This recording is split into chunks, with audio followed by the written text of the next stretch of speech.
Today's program has been brought to you by Underground Meats, an American producer of handcrafted salami and cured meats in Madison, Wisconsin. For more information, visit shop.undergroundfoodcollective.org or stop by their butcher shop in Madison, Wisconsin.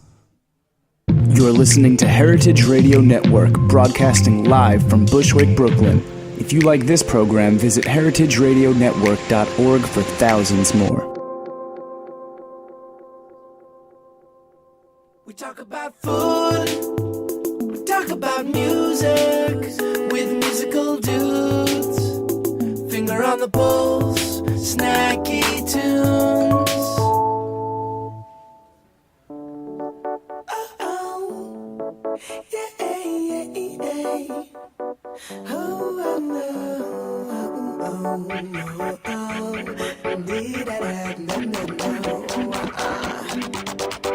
Listen, there's two types of girl in this world. The one who make her money by herself, cause she by herself. She don't need nobody else. She gon' have to get a job, hustle every day, even if she's struggling. Then you got the other girl, always mooching off her man, never really work a single day in her life. She earns an allowance and always owe it to him, forever up under and never knows what's over. Why you mooching off your man, girl? Why you mooching off your man, girl? Why you mooching off your man? Get a job, quit shopping, stop mooching off your man, girl. Oh, you ain't got your money right.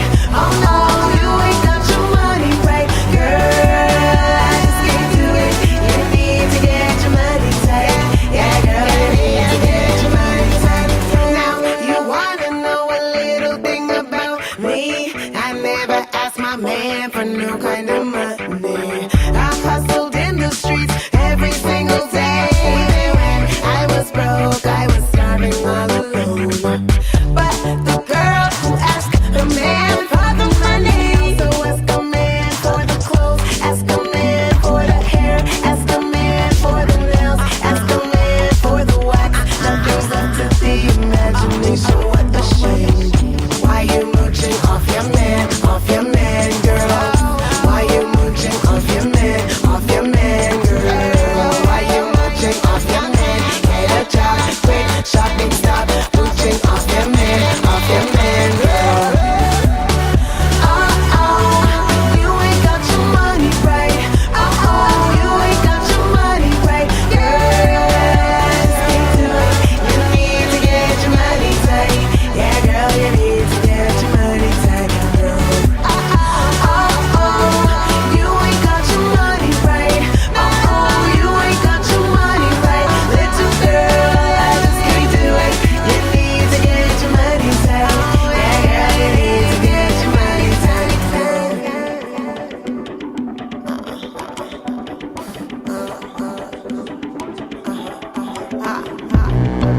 So stop complaining about this man who ain't got no whip. Get your own whip, girl.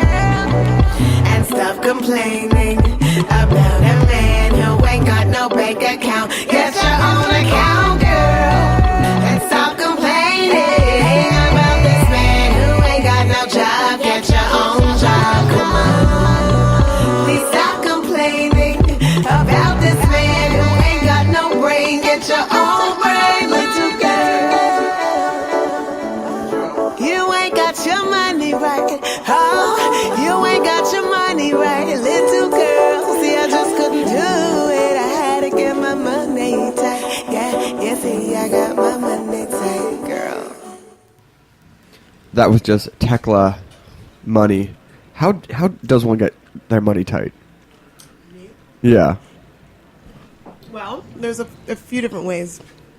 I guess it's just about not mooching off your man. Just doing, whatever it is that you do to get your own money instead of trying to get someone else to get money for you. Yeah. Tell me about it. No, that's great. And Tecla will be performing later in the show. Right now she's going to hang out with some pizza Yeah. in the green room, which is also the studio. Same. One and the same. Delicious. I'm Darin Bresnitz, one half your host of Snacky Tunes. Greg Bresnitz is still out in Palm Springs for Coachella. He's flying back. He promises he's flying back tonight. We'll see if that happens. But first up, we have freelance food writer, world traveler extraordinaire, Jamie Feldmar. Welcome to Snacky Tunes. Hi, thanks. So for those who are not familiar with who you are and what do you do and who are you? Well, like you said, I am a freelance food and travel writer. I write for all sorts of people. Lately, I've been working a lot with Savor, Lucky Peach, Bon Appetit. And I mostly write about food. I like to talk to chefs and farmers. I do a lot of profiles. Sometimes I do history of ingredients, or I track down weird regional foods. But I just got back about 2 weeks ago from a 3-month trip through Southeast Asia, where I was on assignment from a couple publications, hanging out with little old grandmas in mud huts and making noodles. So you are one of the people who are successful at writing in a craft in New York. Let's talk about that, and then we'll get to how you set up a trip. But Okay. how does one become an actual writer? You'd say, I'm a writer. Whew, I wake up and ask myself the same question every day. I came to New York for college, and then I just kind of never left. And I'm pretty lucky that I sort of always knew what I wanted to do and what I wanted to study. So I came out here and I studied journalism. And one of the nice things about being in New York is that most major magazines and newspapers and a lot of websites are headquartered here. So it was relatively easy-ish for me to, sort of get my foot in the door at a couple of really awesome publications when I was pretty young. I interned at Gourmet when I was in college. Rest in peace, Gourmet. Shout out. Yeah, old school, Ruth Reichel. But so I'm just really lucky that I've been in a place where I've been able to meet a lot of editors, a lot of other writers, and a lot of awesome chefs and food producers and people in the food world. And I've just sort of I'm always keeping my eye out for a story, and I'm always pitching ideas and trying to tell good stories. And when you went to school for writing, did you study food writing? Did you take any classes? I did. You're yeah. grinning. I'm grinning because I was in this weird black sheep sort of program in school where they let you make your own major. So some kids came up with really weird left of center, like not real majors, like interpretive dance as filtered through my left foot or something. But yeah, I basically put together a pretty straightforward program that combined journalism with NYU actually has a food studies program. It's a graduate program, but they let me take a couple classes, and they have food writing, and they have food history, and they have food literature, and all that kind of stuff. So I did, yeah. So you did. And then did you immediately start writing for yourself when you got out of college, or did you go work for somebody? I started freelancing when I was still in college. I started covering, events and restaurant openings for a small local publication called Metro Mix, which also doesn't exist anymore. How many publications have you written for that have fallen? They call me no.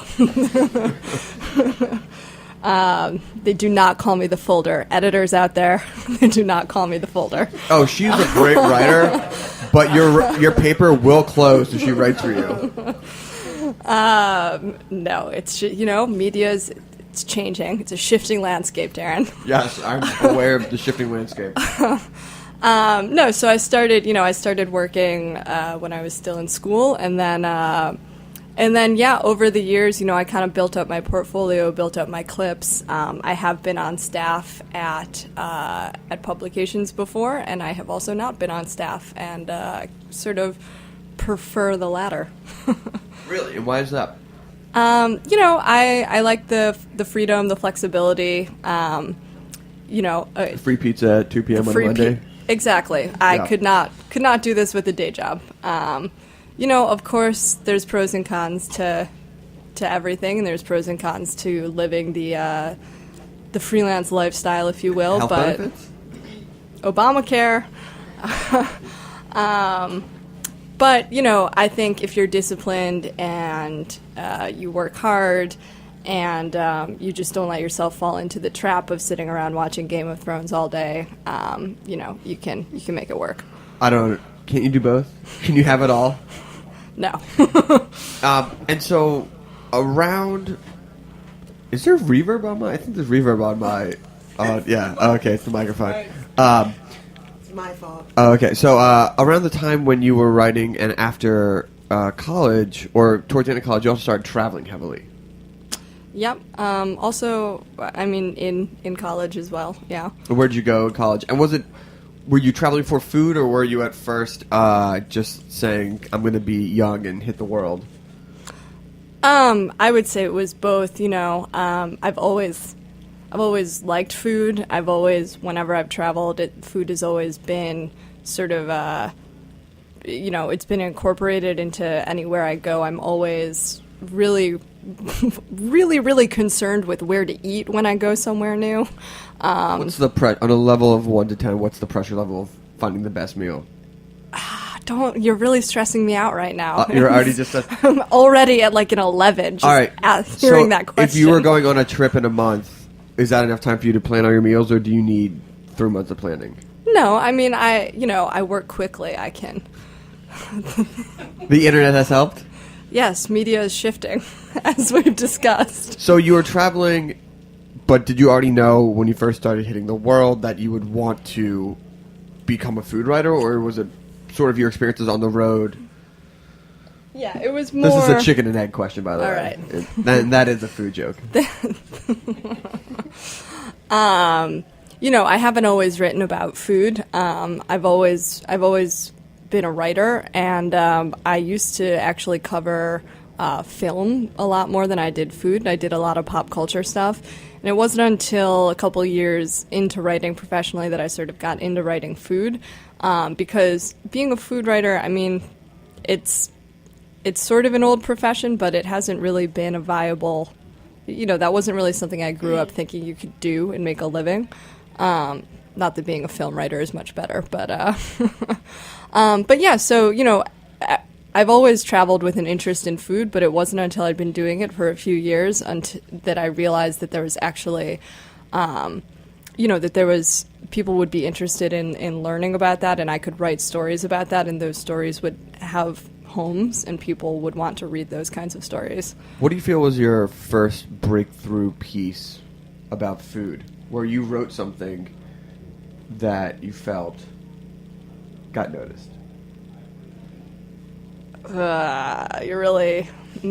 What was the first piece that you wrote that you felt really proud about, that you had said something that hadn't been said before? It's... All right, I'm going to kick it super old school. Okay. I'm going to go back to high school. All right. I was on staff at the high school newspaper.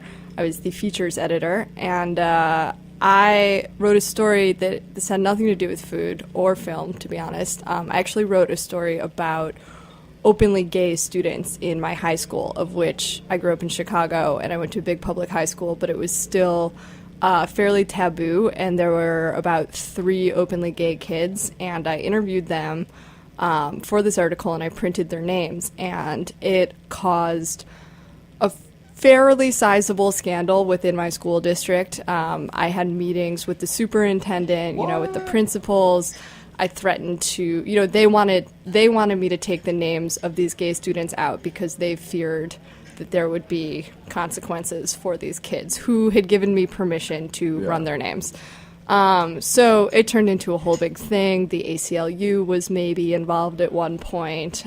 There were accusations of censorship. It was... How old were you? I was about 16. Nice. Long story short, the article ran. There were no serious repercussions, no lawsuits, and And the next year, I got out of there and moved to New York, where there are lots of openly gay people, and it's not much of an issue. No, it is not. All right, well, we're going to take a short musical break, and then we're going to talk about your world traveling and then tips on how people who want to travel the world and eat their faces off could do such a thing. This is one of our favorite tracks. We had Feldmar Superstar on a few weeks ago. His album's coming out. This is Lady You Shot Me, which is a reference to the last 4 words Sam Cooke ever said, here on Snacky Tunes.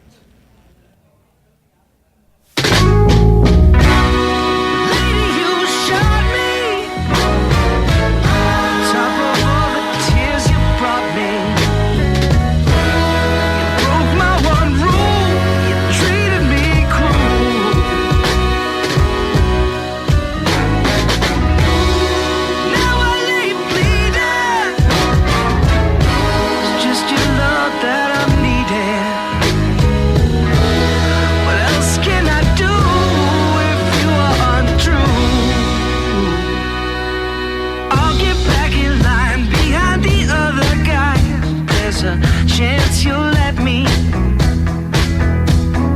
back into your heart, never again apart, and you won't forget me. I don't think I've got the will to take another shot, but your words, they pierce me. All my friends tell me to accept the end, but my mind won't let me.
Such a good track.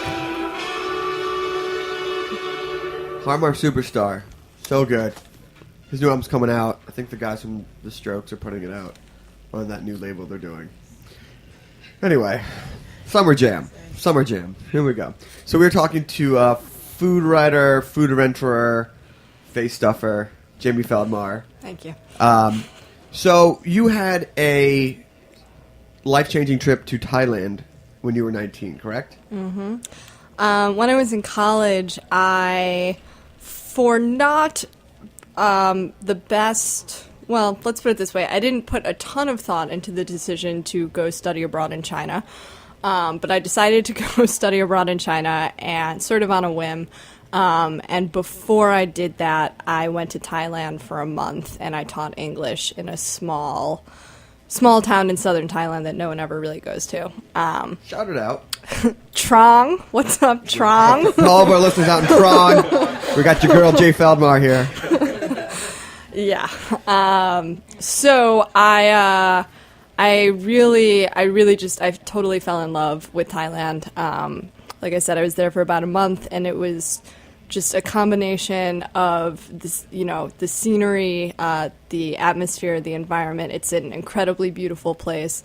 and the food just blew my mind. At that point, I was, I liked food a lot, but I wasn't really writing about it yet. But it was, I'd never seen markets like these markets that they have in Thailand, just these, they call them wet markets because the floor is, they're constantly dumping water over it because to keep the floors clean, there's a lot of raw fish and raw meat and beautiful, incredibly crazy looking tropical fruits and vegetables that I had never seen anywhere. And just like this crazy, like, tangle bustle of life. And I totally loved it. And I was, I remember hanging out with these just little old ladies who cooked noodles and curry for us there and trying to talk to them and ask what they were doing and having them show me what they were cooking. And I loved it. And then I left. And I basically, had wanted to go back, knew pretty quickly that I wanted to go back. But I knew that I wanted to go back and I wanted to see more because I had just been in this one area with a few side trips here and there. But I wanted to travel the whole country. I wanted to travel the neighboring countries, Vietnam and Laos and Burma and these places. There was just so much for me to see there. So I'd wanted to go back forever, but I knew that I wanted to go back for sort of a long time. It's really far away and there's a lot to see. So I knew that if I was going to go back, it had to be for a somewhat significant amount of time. And how long did it take you to get back? About 7 years. And so how does one go about planning a trip like this? Well, like I said, I knew that I wanted to go back for a long time. And there's a lot of things that stand in the way of taking a multi-month trip.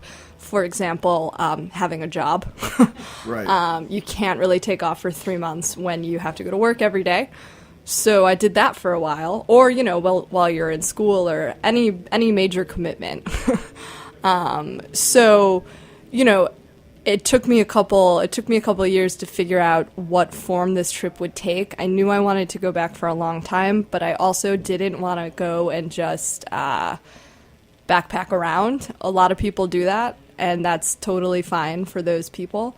But I knew that I wanted to go with a little bit more purpose and a little bit more structure.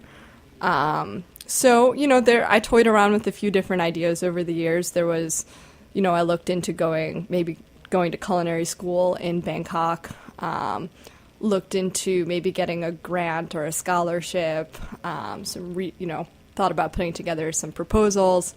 And then it sort of all came together after I had been professionally writing for a couple years and was doing relatively okay as a freelancer. That it all just sort of clicked. I was like, well, I write about food for a living, and I've wanted to go back to this place and eat more and explore their food more for so long. I should go back there and just write about the food there. And I had, at that point, I had enough relationships and had with publications here in New York and in America, where I was in a good place to sort of tell my editors that I wanted to do this, and really have their support in, and I put together some ideas for them, some pretty research. I did a lot of research, and I put together some pretty specific ideas for stories that I wanted to write. And I came to them and I said, I want to go on this trip, and here are these things that are really interesting to me, and I would love to write, to find out more, to go explore and write about these things for you. And how did it work out? It worked pretty well. Okay. Yeah, I mean, it was, so it was a multi-step process, and It was months of putting this thing together before it finally happened. There was me doing research, figuring out where I wanted to go, what I wanted to see, and what I wanted to do, and then taking that proposal to my editors and saying, this is what I want to do, will you sign off on it? Having them agree to it, And then reaching out to people in Asia and reaching out to, the Thai tourism board here and going to them and saying, I'm a journalist with Savor. I'm on assignment to write these things about Thai food. Can you help put me in touch with some local resources there? Can you set me up with a translator when I go off to the boonies in rural farmland and no one speaks a word of English? So then I had to get them to sign off on it. So, it took a solid 8 or 9 months of planning before I finally took off, and then I did.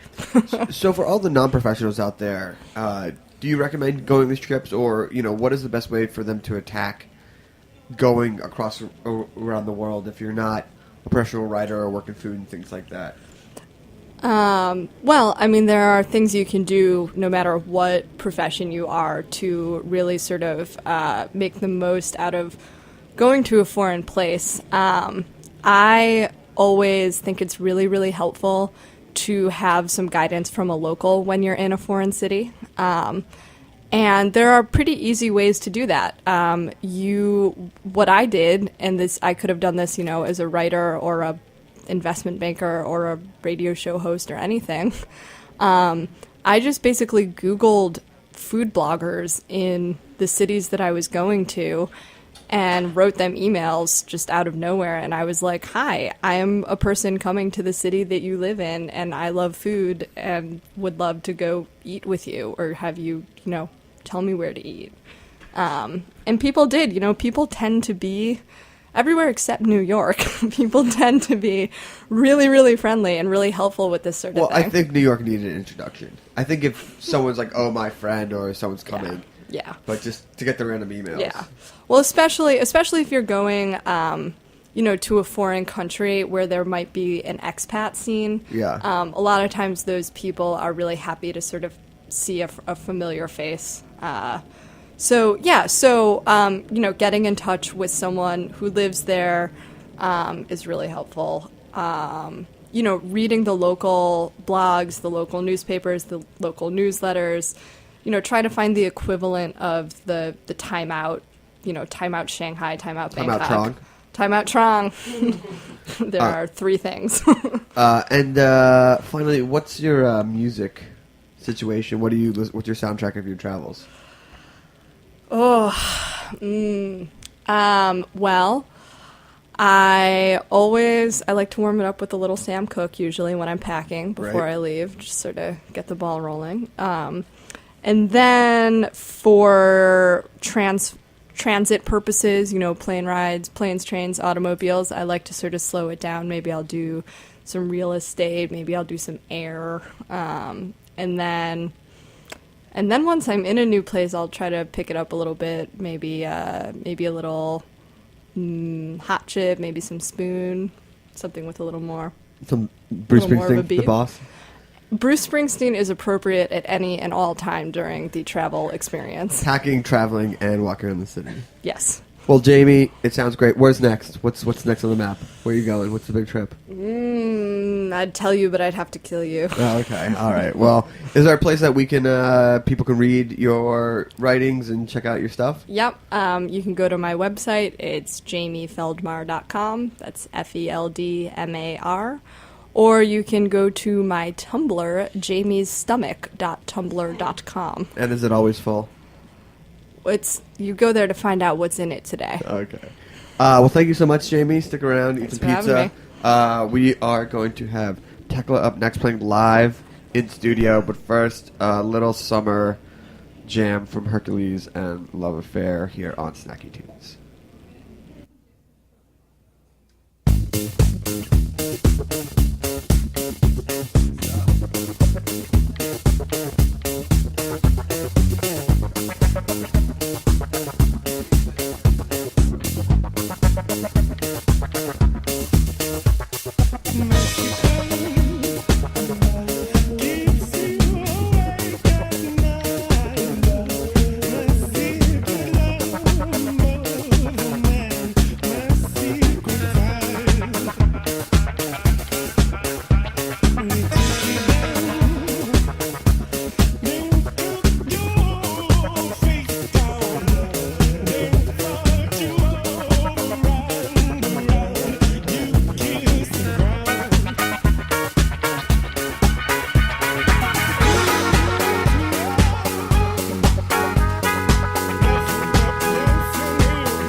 Right.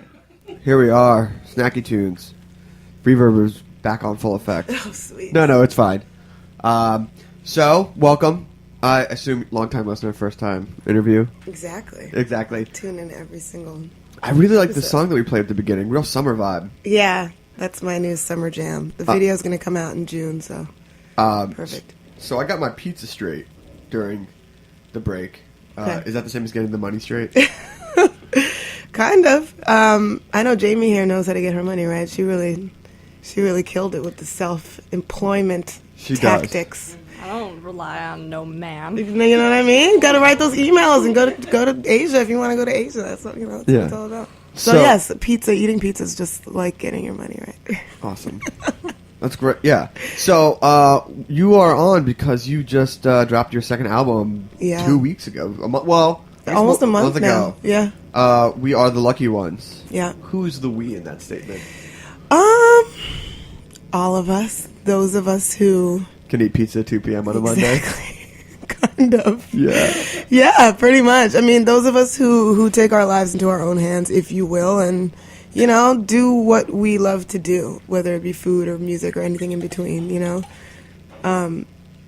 It's kind of like we really all kind of are really privileged for being able to eat pizza at 2 o'clock in the afternoon. So that's what it's all about. And one of the most amazing things about the album is that you wrote the entire thing. I did, yeah. Which is not common anymore these days. Yeah, I Normally know.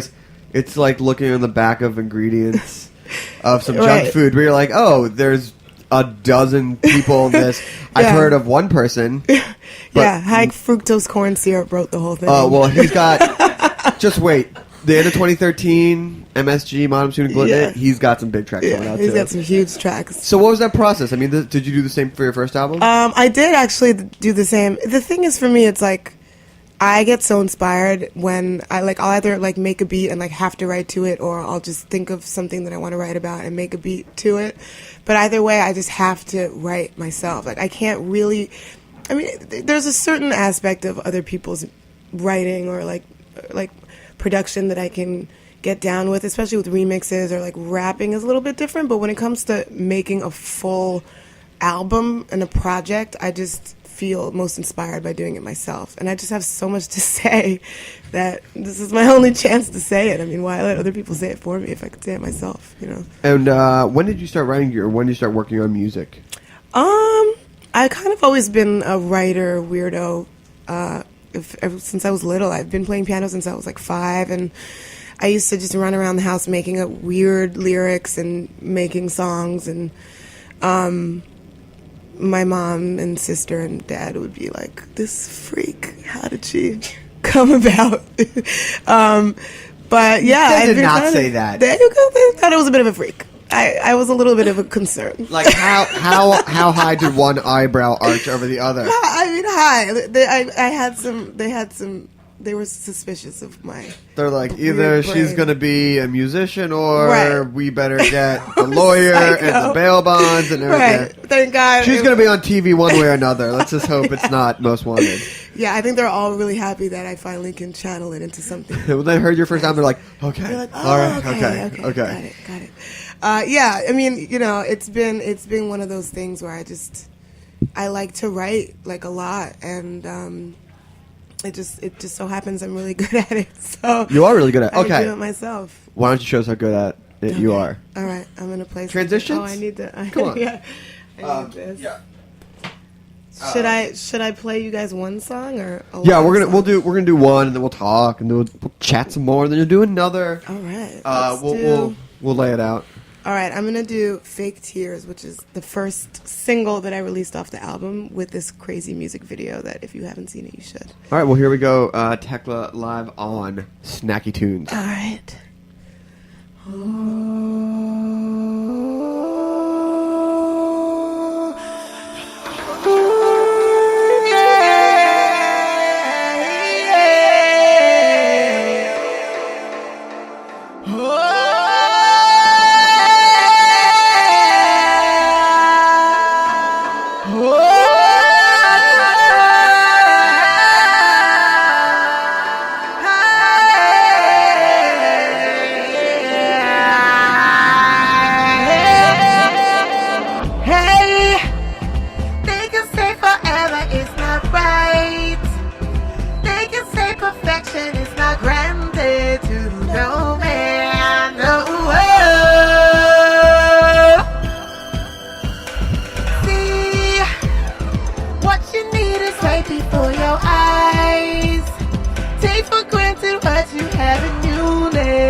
Yeah. It's a real dance groove. It is.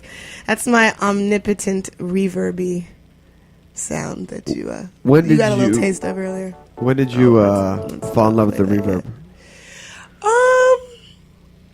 When did I fall in? I don't know. I guess ever since I ever heard it on my voice for the first time recording.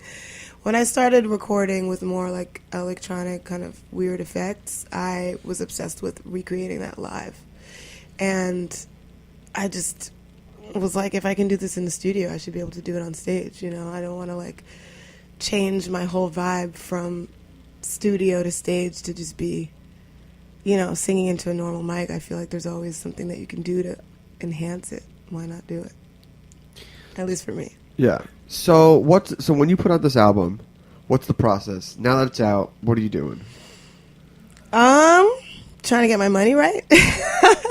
Love it. You know, you put it out, you work on it forever. It's your baby. You have freakouts about it. You obsess over it, and then you put it out, and you're like, everybody's gonna hate me, and then people like it, and you're like, oh, okay.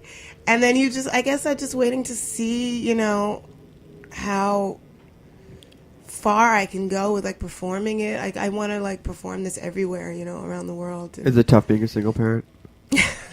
Yes. But you got your team with you. It's hard being a single parent to the babies of my songs and my plants. I always call those my babies, and people are like, all right, girl, you need a dog or something. How's your plant game? It's pretty amazing. Really? You got to come. I'm like, they call me young horticulture because I'm crazy with the plants. I appreciate that. Right? Yeah. I mean, they take a lot of work.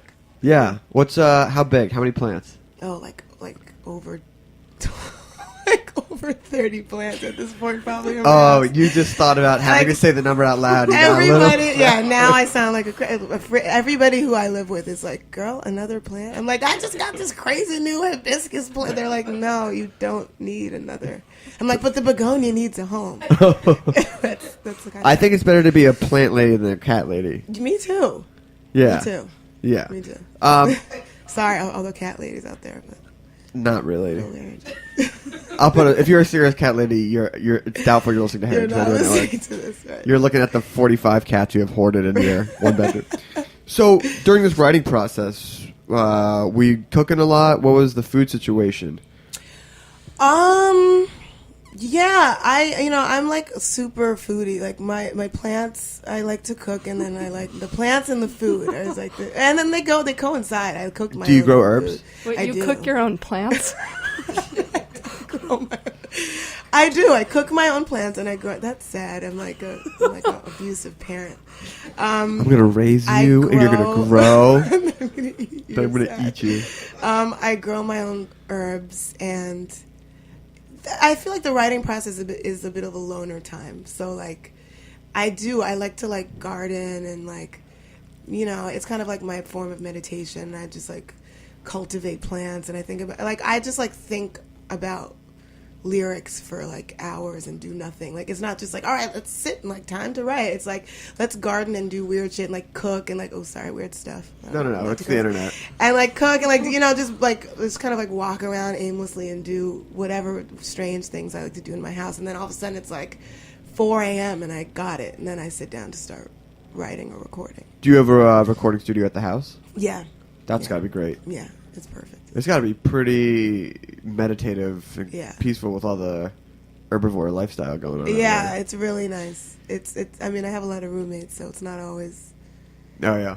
the loner, peaceful weirdness that I like to have. But what do you cook? What do you make? I cook. I kind of love like a Mediterranean. Like a Caribbean Mediterranean fusion thing, because I'm half Haitian, half Italian, and so I. Half Haitian, half Italian. Yeah, and my cooking kind Just of really give the reflects backstory it. of that. My mom is from Haiti. My dad's from Italy. They met at the MoMA. Apparently, my dad tried to holler at my mom. Art babe? Hardcore. He was just like, "Hey, Hey, what's up, Art tu babe? parles français?" And Really? She was like, yeah. And my dad was like 20 years older than my mom. He was this like suave Italian Oh my older gosh. guy. And he just hollered, and then they like, you know, they just went out and they fell in love, and they're both like love to cook. And I grew up like eating lots of eggplant parmesan and then like rice and beans and chicken. So Did to they- me, I like put it together. Okay, so what's an example? Like I'll do like I'll do like maybe I mean I make a really mean eggplant parmesan off the bat, but I might do like sort of like a Italian, like a white bean truffle like chicken salad thing, like a Okay. quinoa salad or something, like over like arugula. Maybe do a little like, I don't know what with the Caribbean aspect that would go along with that. I mean, it doesn't always have to be like fusion, Right. But I'll do like, But you'll see some spices. yeah, Cross-culture. I'm very yeah, or like I'll do like a jerk, like seasoned swordfish or something, Ooh. something like that. I know you listen to music while you cook. Yeah. Well, we have a record player I have a record player in my living room / kitchen area. So What's all what's your records. cooking music?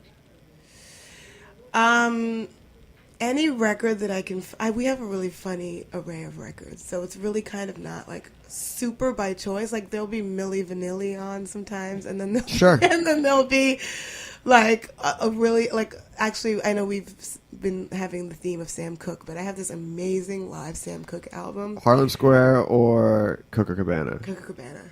That's Yeah. like the live. He's It's- so turned up. And he's just like screaming. It's like so funny to listen. He's be like, ah! Like he's just like people think James Brown, but Sam Cooke live is no Sam Cooke joke. live, and I don't know if you've heard the Harlem Square album, but that. Not live. Oh yeah. Okay, so live at the Harlem Square. So if we can diverge for a second, then we have a song.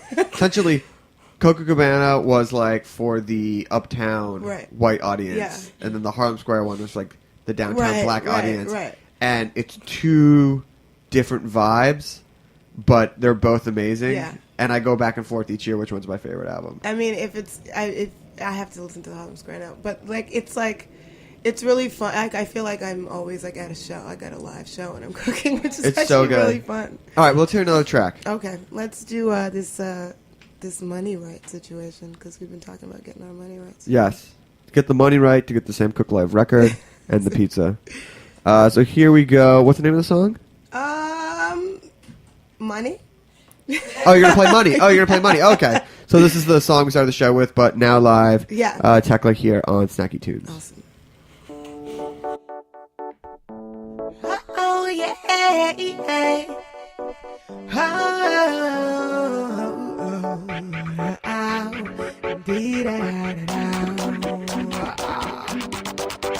Listen, there's two types of girls in this world.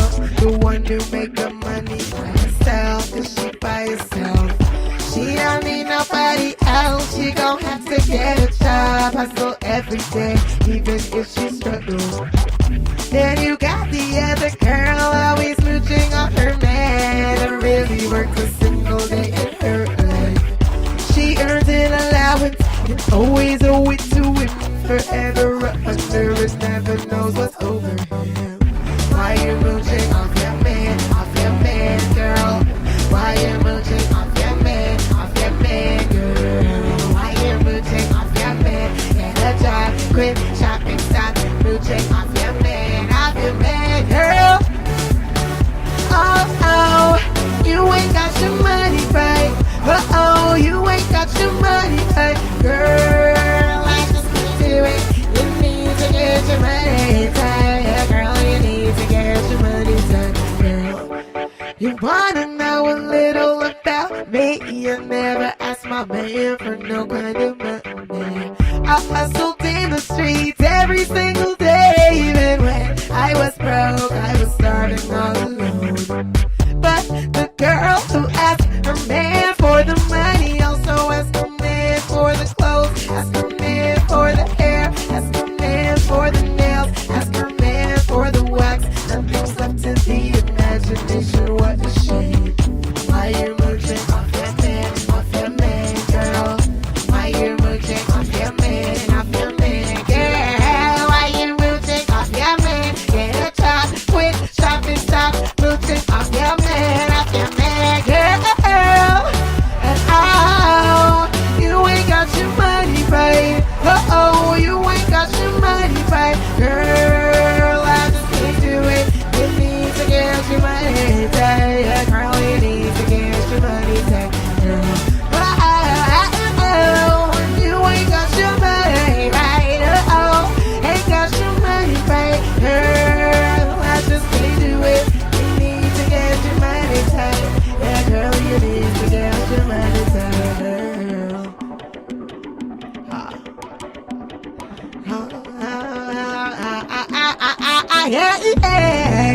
So stop complaining about a man who ain't got no whip. Get your own whip, girl.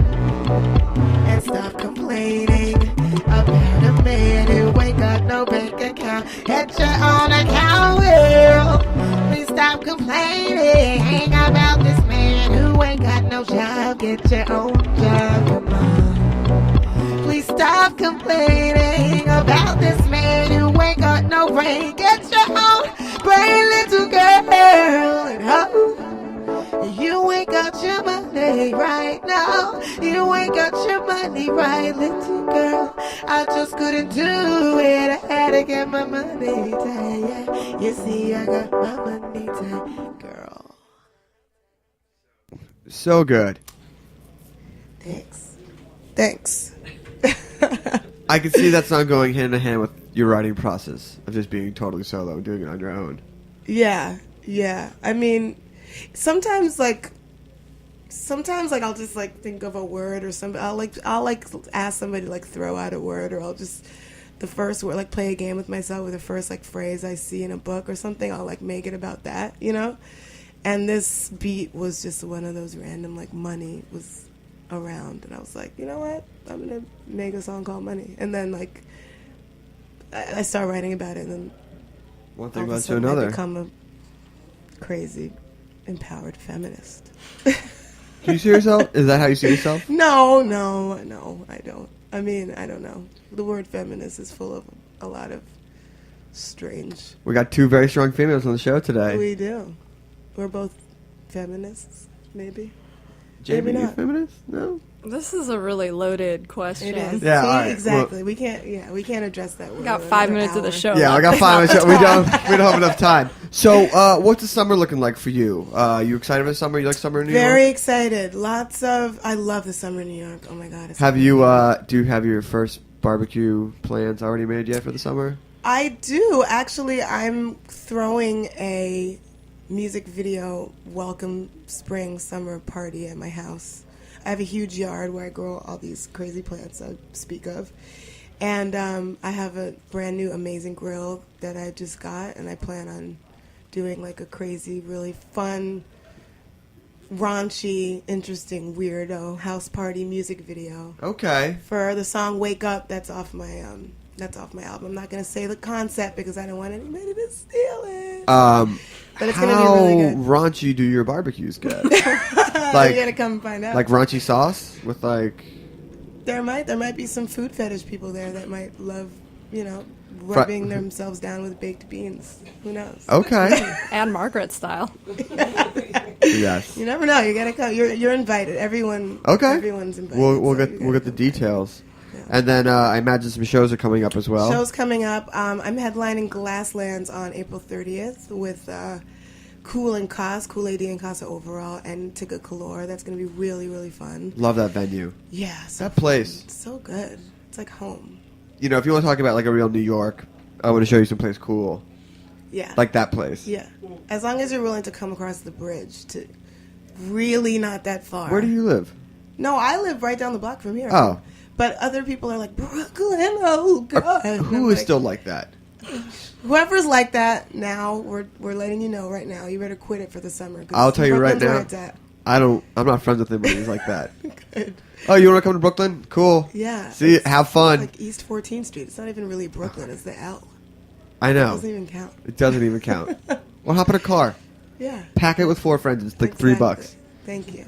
That's gonna be a That's blast. going to be really good. And then we have some other stuff. IamTecla.com is my website. I have all my shows listed there. So we have some good stuff lined up for the summer. It's going to be good. Man, the Good, summer. I think the summer is what makes living in New York Okay. possible. Yeah. Especially now that the weather's all super messed up. Yeah. We get like winter hangs on for a little bit longer, but then summer hangs on Yeah. for a little bit longer. Yeah. It's really just winter Right. and summer now. There is no There's no there's no fall, there's no spring. You Yeah. get like a week of fall and a week of spring, but it's mostly Yeah. just 2 seasons. But it makes September and October really nice because now it's just extended. Oh, my God. Hot. It's so awesome when you're having a barbecue into October. Yeah. And you're like, I don't want to think about the global My repercussions. favorite But, so we have the website, Twitter, Facebook, Twitter, Instagram. Tecla, because I'm that Just vain. Just spell for those. Tecla. That's Okay. how you spell it. So Twitter is Tecla. Facebook, I am Tecla, and iamtecla.com is the website. So Awesome. And shout out to Girly Action. shout out to Girly Action in the building. Shout Yeah. out to Zoila Sylvester, my amazing manager. My Impa Music, my label. We're all doing a family affair kind of style thing here with me. which is Keep it in the great. family. Keep I it love a in family Brooklyn. affair. Yeah. Well, you came over the bridge, right? Girly Action? Girly, yeah, but I live around the block as well. So. Yeah, okay. And I used to live up the block on Bushwick and Moore for 5 years. It's Oh. okay to come over the bridge. We're all here waiting for you. It's like, You know, at some point, there's going to be that reversed engineered, I'm not going back over the bridge to New York. never, I'm not going to Manhattan. I just have to say that New York weekends in the summer are sort of unbearable. Yeah, they're too much. They're too much. I mean, I really don't like to leave Brooklyn come Friday. Yeah. And that's No. really Brooklyn snooty of me, but I can say that. That's fine. So what are you going to take us out with? Tragic Mulatto. This song was co-produced by Patrick Wimberly of Chairlift, Ooh. dear friend of mine. You know, I just found out that he married my college friend. Yeah. Jill Martinelli? Yeah. She's a jewelry designer. and Yeah. She makes awesome jewelry. I had no... They're very adorable. Like, we hung out in college. I was like, Oh, really? on Facebook. She's like, oh, I got married. And I was like, you married the guy from Chairlift? Crazy. That guy from Chairlift. She's so great. Her jewelry is awesome. It is. It's really great. So shout out to Jill. Shout out to Jill and Patrick. Woohoo. Uh, Congrats. Jamie Feldmar, thank you so much. Thanks for having me. We'll keep our eyes peeled for your world tour of whatever you do next, eating and Yes. drinking and hanging out with grandmas. We'll be back next week. Greg should be here. I'll be here. It's been the first time we've had a show together in a while. And we have our summer barbecue series coming up, which is going to be amazing. And also, if you are not doing anything this Saturday, Mark Ladner, a Brizzy style Italian barbecue, Heritage Radio. Tickets are going fast. Just go to, I guess, Italian BBQ.eventbrite.com or 718-389-0985. Get your grub on this Saturday. You should be, if you haven't been to a barbecue yet, you're sort of already missing the You summer. better come. All right, so here we go. Thank you so much. One last song on Snacky Tunes. Tonight it won't get dark till midnight. Tonight I'm gonna be fine till after the sundown. Tonight it won't get dark till midnight. Tonight I'm gonna be fine till after the sun down.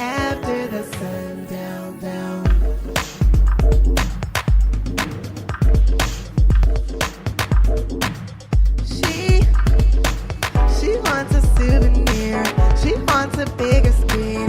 She wants a Ferris wheel. Black is yellow, green is tan. She needs to comb her hair. She needs to powder fair. She wears her titties hair. Black is yellow, green is rare. But she knows that green is crimson, black is gold. And she knows that she'll never be the same. She does it for the fame. She does it for the name. And she knows that green is crimson, black is gold. She runs into a sinner's cold spite. She gets away with winter's cold white. Tonight it won't get dark till midnight. Tonight I'm gonna be fine till after the sundown. Tonight it won't get dark till midnight. Tonight I'm gonna be fine till after the sundown. And deep down she knows, yeah, that green is crimson, black is gold. And she knows that she'll never be the same. She does it for the fame. She does it for the name. And she knows the green is crimson, black is gold. She runs into a city winter's cold light. She gets away with winter's cold white. She was a souvenir. She found a bigger screen. Black girl like Paris went from streets to stages, dancing queen. She did it for the queen, and she did it for the sin, and she did it for the black and yellow ghetto children. Win tonight, it won't get dark till midnight. Yeah. And till tonight, I'm gonna be fine after the sun down, down. She knows, that green is crimson, black is gold. She runs into a sinner's cold sky. She gets her hair with the sky. Tonight I won't be fine till after the sun is down. Tonight I'm gonna be fine till after the sun down. Tonight I lose my head. Tonight I lose my head. But you won't catch me losing myself. I would rather need it.